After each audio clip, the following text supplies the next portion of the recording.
deeper than music. The core of you, the fans, the truth is deeper than music, deeper than music. Simply the truth is the latest, the newest, deeper than music, deeper than music. The core of you, the fans, the truth is deeper than music, deeper than music. Simply the truth is the latest, the newest, deeper than music, deeper than music. Good morning, good evening, wherever you are in the world. Deeper Than Music Radio. Behind every great song, there's an even greater story. I'd like to say what's up to everybody listening to us on Spotify, Amazon, Alexa, Geo7, all the great streaming platforms, and also shout out to Out the Box Radio in Dallas, Fort Worth, Texas, where we're also streamed or broadcasted. So, ladies and gentlemen, we have a very special guest, and I'm gonna age myself for a minute because when I saw this guy's bio, I wanted to go back to the house party, and it's all about the DJ. We have a celebrity DJ, he's an entrepreneur, and he's been DJing for over 25 years. I mean, this guy started off on college radio. He's worked with some big names, including Busta Rhymes, DMX, Diddy, Chris Brown, NY Kings of Comedy, and more. And also, with most DJs, as you know, they got an ear for music. So he's also a producer. He released a single back in the spring of 2021, and now he has another single called "Bother Me," featuring Keeyen Martin. And ladies and gentlemen, it's going to be the anthem of 2023.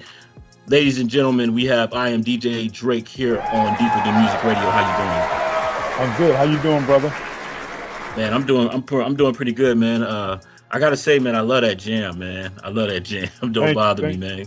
Thank you. Glad you enjoyed it. It's so relatable on so many levels, man. And you know, it reminds me. It speaks to how, like, you know, you can't let things bother you, man. Don't let people dim your light. You gotta keep moving and grooving, man. That's what I got from the song. Yeah. You got to brush it off your shoulders, man. You know, haters gonna hate. You know, but you still got to do what you do to succeed, you know? Yeah. So I want to ask you a question first and foremost. The very first question, man, how did it all begin? Did you know, like, later in life that you were going to be a DJ? Like, early on in life, did you know? Like, what inspired you to get into music? Oh, man. So I knew by the time I was 8, 9 years old, I knew what I wanted to do. I'm the youngest of 4 in my family. You could really say 5 because my uncle came to live with us when he was like, 15 years old. So I grew up around music, from him playing Shalimar to my older brother playing Parliament and, Father of the Temptations and all that. So I knew at a very early age, music is what I want to do in life. It wasn't until the 80s when I started DJing, but I knew early on, yes, music was what I wanted to do.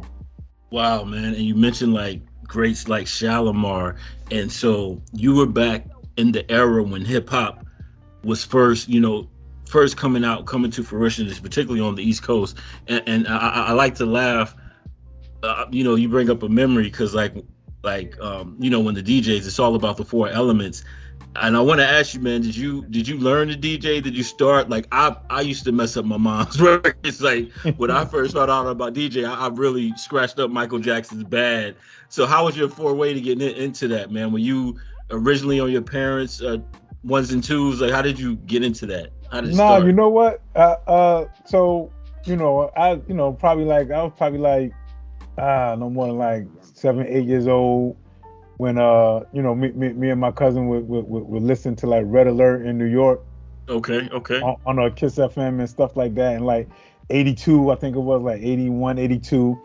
And my brother used to have a turntable. He only had one, and I started messing around with that. Just messing around, scratching, no mixing, no nothing. Just putting my hands on it, messing around with it. And then finally, my older sister convinced my father to take me to New York and buy me some turntables. And that was my first true introduction into really getting on a turntable. So, outside of that, my father, they didn't have, the kind of turntables they had. They They had Yeah. it was a whole console, you know. It wasn't no Yeah, yeah. standalone turntable. It was like Yeah, a yeah, yeah, yeah. whole big unit, you know. Yeah, because like you said, it was a standalone console, and back then I didn't know about the techniques or like the actual DJ Right, right. console. You know what I mean? And you Yep. got your breakthrough in college radio, right? Connecticut, 89.3. How did that come to fruition, man? How did that opportunity come about?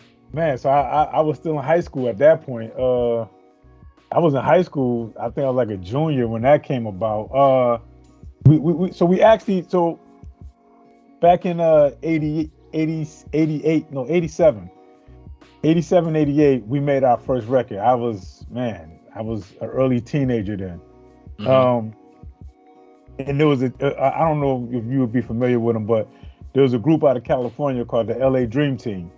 Okay, okay, yeah, they And, sound familiar. yep. And one of the members happened to be from Connecticut.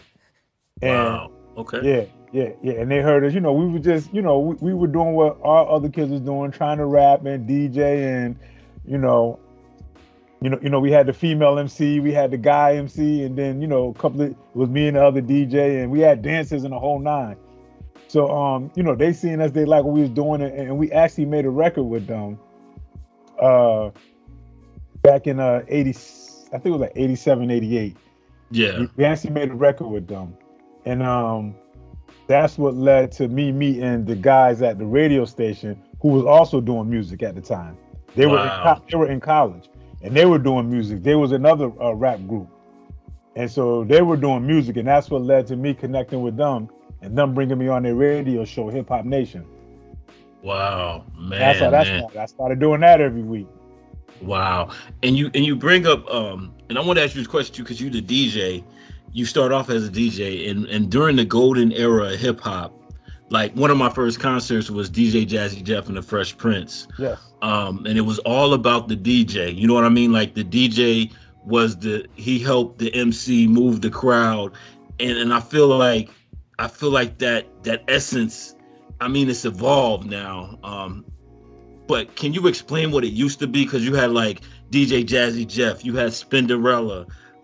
Back then when you started, man, what was the role of the DJ back then? I mean, the role of the DJ was the crowd motivator. That like you said, he got the party jumping, he got everything started. The DJ was the point man to set everything off for the crowd, for the MC. You gotta look no further than you say Jazzy Jeff. Jazzy Jeff was my favorite DJ. And then my other favorite DJ is Kid Capri. Yeah. You ain't gotta look no further than Kid Capri, who the crowd motivator. Get everybody excited, get everybody hyped. That's why, like when you see concerts now, they'll have the DJ come out beforehand playing the music to get the crowd hyped and get the crowd ready. So, back then it was that times 10. That's where I DJ'd a lot of events and was on stage with a lot of great MCs like Big Daddy Kane and Yes. EPMD and people like that. Because I was actually DJing the entire event, or either my group was on stage performing for the event. So, the DJ is the party starter. That's what I like to call a DJ, the party starter.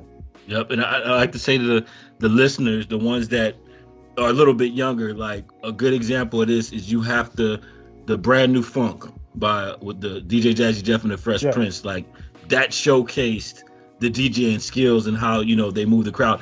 And then you mentioned Kid Capri, and Kid Capri, like Def Comedy Jam, like he set the stage, and I mean the intros to come in, and then I like how him and Martin would just play off of each other. So moving forward, from the college radio station, you also worked for like commercial radio stations, Clear Channel, Power 104.1 FM, CBS's Hot 93.7. How did it go from college radio to commercial radio? How was that transition?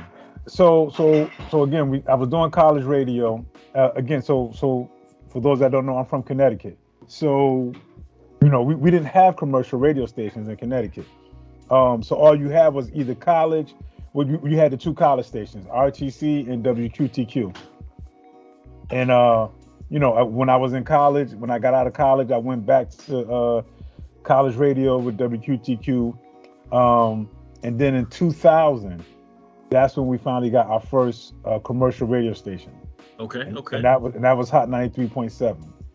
So I got on Hot 93.7 like any other DJ. They took the hottest DJs in the area, Hmm. got on that, and then Power 104 came, and I moved over to Power 104, which is Clear Channel. And I wrote with Power 104 for 4 years. And right around the time when they decided to switch the channel, I was also down with a Violator All Star DJs, Okay. Chris Lighty crew for Yes. DJs. My man Scrap Dirty ran them, and we had a show on Sirius XM, Hip Hop Nation, and I started doing Sirius XM Hip Hop Nation for Violator All Star DJs. So that was like the transition into radio. Man, and you mentioned Violator, man. Violator, what comes to mind for Violator, the late 90s, early 2000s, Yes, Busta Rhymes, and just, man, like yes. massive star power. So I have to ask this question. Like, you work with so many great artists. Is there like a memorable moment or artist, to say somebody that you was just like, hey, memorable moment? Like, Probably the most memorable moment was the most memorable moment was probably with doing the show with Cameo. okay, oh, and, hey, and probably because of what I said earlier, with my uncle and brother, that's what they used to always play, Cameo and Shalimar, yeah, stuff like that. So yeah, being able to do a show with them later on in life, in the 2000s was, I think that was the ultimate for me out of doing shows with anybody, was actually being on a stage with Larry Blackman and Cameo, man. And you say Cameo, I just in my mind, word up. You know what I mean? Like, Yeah, that yeah, was yeah. that I mean, was but the legit. witnessing with the witnessing with the red cup and all that. I mean, Yeah, just yeah, man. I mean, just to be a part of that night, that to me, that was my most amazing memory. Wow, wow. And then so you do all these great things, and I like to say, like, to me it's natural to have, like, okay, I'm gonna mention some producers that started off as DJs. Manny Fresh. Yep. Who else do we got? Dr. Dre. DJ Um, Premier. DJ Premier. That transition. So, did you always have in your mind, like, eventually I'm gonna take this? So I'm gonna start creating my own sounds. And how did that evolve? Yeah. So again, in the '90s, we had our own rap group. I was producing the music. We were going to yearly events, getting invited to yearly events like conventions, like How Could I Be Down and things like that, performing in Miami and all over the country. So I've always been producing, um, and I've always been DJing, more so DJing than producing. But I think this time around, you know, I kind of stepped away from the music game for a little bit, from like 2010 to 2014. But when I got back into it, I was like, you know what, this time around, I'm gonna go full force with trying to put music out. And when the Yeah, pandemic hit, everything just came together. I mean, my first step was okay, I'm back 2014. Let me get back to letting people know who I am, because it's a whole new generation now. oh yeah, oh yeah, oh The yeah. It's a generation whole, of the 90s and 2000s is there, but the new generation might not know who I am. So, yeah, I had to go through that of rebuilding the name. I started doing Heather B on Sirius XM, Sway yeah, in the morning, started doing those type of yeah, things. And but the pandemic really changed things for me, where it was like, okay, now is the time. Now is the perfect time to release some music, because the world is sitting down. yeah, So now I felt like I would have their attention right now, because there was nothing for you to do, you know. yeah. And So yep, no, I was gonna say that's interesting. You say that because a lot of people during the pandemic, um, they didn't know what to do. But you right. said it perfectly. We all had to sit down and do something. So you took that time to create. Started creating music, started formulating a plan. I put one song out with a DJ friend of mine back in 2020 called Africa. So that was like my first introduction. It was just a house beat instrumental. Came back in 2021 with my second single, Goin Nowhere, which is when I Mhm. really went out all out on my own. Called Goin Nowhere featuring Lamone, another soulful house track, which led me to this point. Meeting the right people, to help with the publicists and the promotions and all those things that an independent artist would need. Got you. And it led me to this point. So as far as like DJing and these big names, does any of those big names besides Cameo stand out? Like, man, I DJed for this person and just the energy was there. They was in sync and you just loved it. Like, what has been your favorite like DJing gig? I would say Busta Rhymes, and I would say DMX. Oh man, those are two powerhouses, man. Just the energy that they create, just to be on stage with and be a part of that. And you know who else I'm gonna say? Because she was hot when she's still dope now, but Keisha Cole.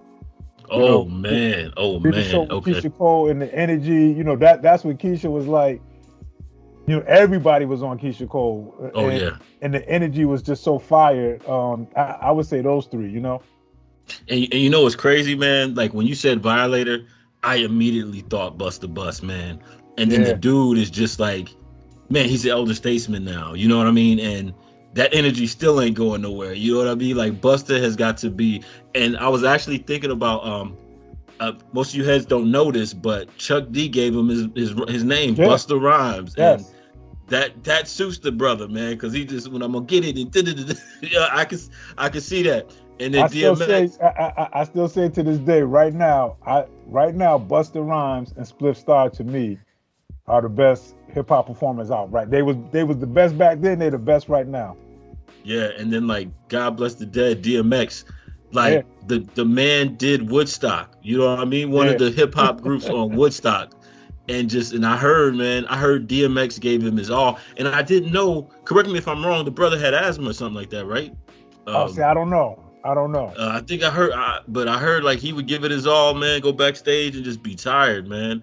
You know what though? You know what? I'm gonna add one more group to that really freaked me out.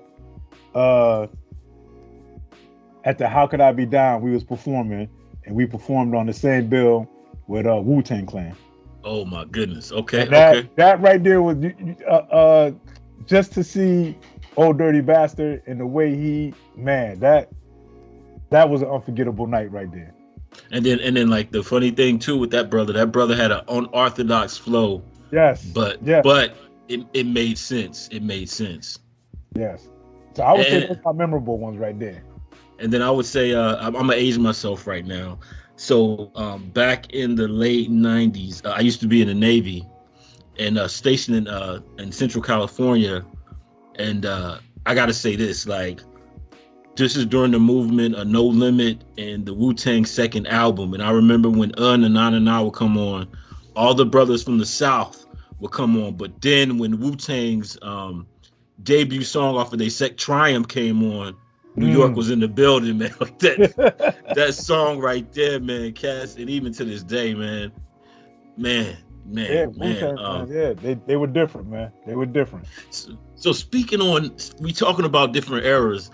What is your favorite from a DJ? And I mean, because you've seen it from the DJ perspective, you've seen it from the producer's perspective. You saw it when it first came out, the cameos. In your opinion, man, what's the best era of hip hop so far? So, all right. So first I'm gonna say the '90s was the best era. The hip hop, the '80s kicked it off. Yeah. You know, the '80s, the latter part of the '80s started off the golden era, but I'm gonna say the '90s, from '90 to 2000, was the golden era of hip hop. I mean, don't get me wrong. From 2000 to 2010, hip hop was dope as well. You know, but the '90s to me is the golden era. Between Biggie, Pac, Wu-Tang, Naughty by Nature, De La Soul, Tribe Called Quest. I mean Snoop Dogg, Dr. Dre. I mean, it's just it don't get no better than that. Yeah, it just exploded, man, from a commercial perspective. And you mentioned Naughty, KG, man, another DJ, and then became producer. Dang, I can't think of their name right now. Butter Love. Next, yes. Yeah, he did Next. He did Janae. He did Jaheim, you know? Yep. Yeah. Oh yeah, Jaheim. And Jaheim remind me, he was just like a shorter version of Wu-Tang, man. Right. Yeah. Oh my goodness. So I want to ask you a question too. With technology changing, how is now DJing, like the technology changing of, because to me it's weird. I'm used to seeing the vinyl, but now you see like people have like the Apple laptop. I remember when DJs brought the crates. Now it's the Apple computer, and they got the little turn things. How do you feel about technology and the role and the metamorphosis of DJing? I mean, me personally, I love the technology. I say it all the time. I'm a guy, so like I said, my favorite DJs is Jazzy Jeff and Kid Capri. And so Kid Capri, I'm from Connecticut, Kid Capri from New York. So, I've seen him a million times, and everybody wants to bring 14, 15 crates out like Kid Capri did, But when I think about it, like, moving over to the computer, that probably saved a good 5-10 years of my DJ life. Just being able to now use a computer and not have to worry about crates. So from a technology perspective, I love it. The things you could do with the mixers, and I mean, I have no complaints about technology. I'm still a turntable guy. So even though obviously I have the laptop, I still use my turntables. But I don't begrudge anybody that's using controllers or CDJs or whatever it is that they use. You have to advance with technology. You cannot not advance. You cannot stay where back in the 90s. You got to advance. You got to advance, man. Of the game. Because I always remember, man, the house party, Bilal and Kid, he asked the girl, and he's like, "I'm gonna be right back," and he scratches up the speakers. And I just remember back those house parties back in the day, it was the vinyl, and man, and now like somebody DJ a gig, they got the Apple computer and everything is right there, man. That's all I need, my Apple computer, and I got all my 100,000 songs right there on my hard drive, and I'm ready to go. Plug and play. So, what is your creative process when you're producing? Like, do you have a melody in mind, or just how does that come about? So for me, it usually starts with a beat for me. Just messing around with different beats, and my partner is the keyboard guy. He's fantastic with the keyboard, but for me, is messing around with different beats. Messing around with different samples and seeing how I can manipulate them, and we go from there. Just start creating, Hey, let's use this sound right here and see what we could do with this, or so. And so far, your joints have like been house music based. Do you have a special connection with house music based? Because house music gets people moving, man. It's like right. So what leveraged that choice of producing like house music? So again, like I said, I'm a hip hop head. I've been doing hip hop and R&B from college radio, from the time I started all the way up to now. That's what I do, hip hop and R&B. But when we set out to do this project during the pandemic, we kind of looked at the landscape and was like, okay, we know we could do hip hop and R&B. If I'm looking at the people that I'm rocking to right now, like Black Coffee or K Tronada, or even like a Calvin Harris, I'm looking at everything that they're doing and all the places that they're playing at. Yeah. And the places that we're not playing at. Like the big festivals, the ultra festivals and all those big events, the casinos, the Las Vegas casinos. And I started looking at it like, these are all house DJs. These are all DJs that either produce, remix, or play house music. Yeah. Whether if it's EDM or deep house, there's so many different genres of house music. So we said, listen, let's do something different here.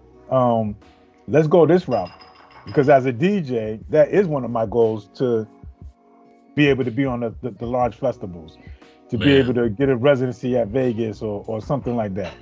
And I think, since we know how to do it, let's try it. I mean, we could all, our intent is always to eventually go back to the hip hop and R&B, but start off in a house lane and create a name that way first, and then kind of fall back into the hip hop and R&B as we go along.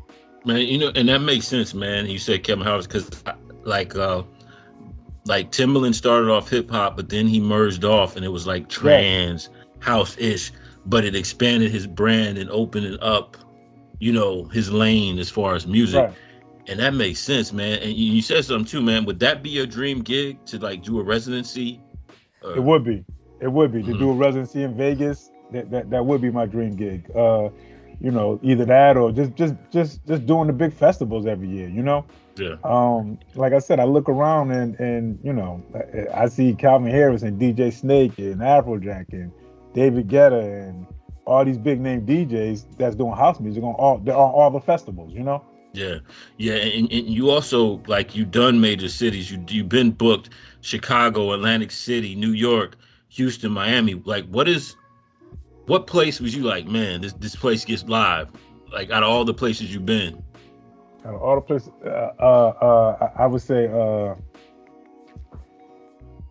I would say Charlotte. Charlotte. I would say Okay, all Charlotte, right. North Carolina. North Yeah, Carolina. yeah, Okay, yeah. shout Yeah, out to Charlotte, North NC. Carolina get pretty live. I mean, obviously New York get live, California's live, but I would say Charlotte. DJ there a few times, and yeah, every time we've been to either Charlotte or another part of Raleigh or somewhere, it's always been live. It's always been super Wow. dope. Okay, man, that's good. And I'm out here in Fayetteville, man. So okay, Okay, okay, North Carolina. Okay, nice. representing. Man. So you dropped your single. And I love the song, man. So what else can we expect moving forward we're getting into the spring, summer 2023 beyond? What can we expect from DJ Drake? So I think right now, we're gonna try to drop a new single every other month. So we dropped this one technically beginning of April. So we'll try to come back in June, and we'll try to do that for the next 6 months before we drop an EP. Okay. So that's the strategy I think we're going for. Just drop singles, and then beginning of next year, first quarter, drop that EP, and that way that would give the public enough time to get familiar with who we are, what it is that I'm doing, get familiar with the music, fall in love with the music, and they'll be ready for an EP by then. Yeah, because I mean the numbers are good, man. Over 1,000 views on Facebook, over 500,000 on Instagram. And I also seen you on Twitch, man. So speaking of which, where can the fans and listeners and people that want to hear more, shameless promotion times, where's your presence? Where are you? All right, so if you want to see me live, I'm live every Sunday, 12 to 2 p.m. Eastern Standard Time on Twitch. Wednesday, 4 to 6 p.m. Eastern Standard Time, and 4 to 5 Eastern Standard Time. All those are on Twitch. If you want to see me live, interact with me live, come hang out with me, with everybody from across the world that's on the live stream, that's where you can find me at. Outside of that, Instagram, TikTok, Twitter, and YouTube at IAmDJDrake. You can find me there at that. And I mean, every now and then, I'm on Sway in the morning and doing things like that. So, you can always catch me somewhere. And you say that, man, like Sway is one of my favorite peoples, man. And Heather B, all Glocks down, man. How's it, working with them, man? How's that? Man, Sway and Heather's two of the coolest people you'll ever meet, man. Two of the coolest people you'll ever meet. So it's been a pleasure.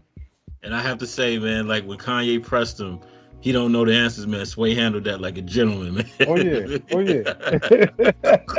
Oh my goodness, man. So my last two questions, man. And again, thank you for taking the time to be on the show. And we're also gonna play.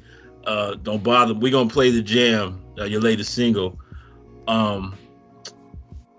What does music mean to you? I mean, music is everything to me. Music is everything to me. It's my place of happiness. It just gets me in the mood to relax, to enjoy life, to go out. Again, music is my place of happiness. It means everything. Man, and last question. At the end of the day, so like 20 years beyond, when your career, you got your roses, you got your awards, man. At the end of the day, what do you want to be remembered by as far as your music and your musical craft and what you left the world with? I just want to be remembered by somebody that brought joy, energy, and happiness to the people, and positivity and positive vibes is the most important thing. Positive vibes to the people, nothing negative. Man, Hey, and thank you, man, for being on the show. You took me on a history tour, man. I'm like Shalimar cameo, Yeah. man. So, ladies and gentlemen, I am DJ Drake and Furyus signing off for Deeper Than Music Radio.